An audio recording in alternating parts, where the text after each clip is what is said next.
Hi guys, welcome to a video. Since it's October and since I'm an easy lay for the supernatural homosexual, I thought I would just do a video on the history of the lesbian vampire. What's interesting about the lesbian vampire is lesbians and vampires have been such a popular combination for years and years, and I think it's quite interesting to unpack this. So most of us know the vampire as a kind of mythical figure which started out in Western novels in the kind of 19th century. So the vampire is a creation which kind of comes from folklore, which sort of started out in the 17th and 18th century, mainly in Eastern Europe. The vampire wasn't just a fictional creation back then. Well, yes, of course it was a fictional creation, but people actually believed vampires existed. Of course, in the 17th and 18th century, especially the 17th century, this is really just before any kind of enlightenment had really happened. So people had very limited understanding of,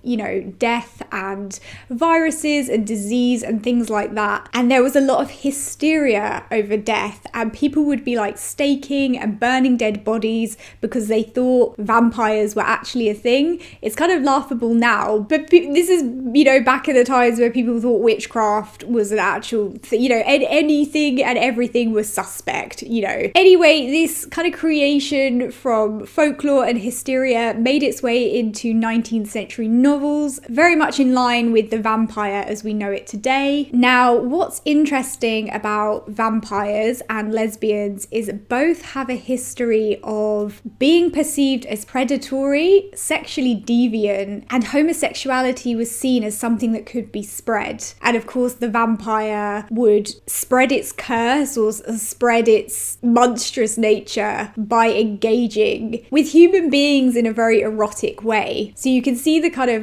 parallels there. So fears around lesbianism are quite nicely packaged in the vampire. But of course, as the years progressed and as notions around homosexuality and sexuality in general actually have changed, the lesbian vampire has gone on a bit of a journey from being something that was purely a horror to a sexual novelty. And now in the current day, finally kind of lesbians are becoming more humanized, but then so is the vampire. And the combination is still wildly popular today. I mean, look at True Blood, look at Carmilla. So it's something that's really stuck around for centuries. So the lesbian vampire remains today as quite a popular source of fictional escapism and fascination, but the narratives surrounding lesbianism and vampires have certainly changed. It's also important to add that the narrators behind the lesbian vampire trope have historically almost entirely been men. And for the most part, this literature and this film was exploitative. These changing narratives and ideas around the lesbian vampire has very much been the result of a rise in LGBTQ+ and female authors and filmmakers, and of course runs alongside changing attitudes towards sex and sexuality, science and religion. It seems nowadays we're more turned on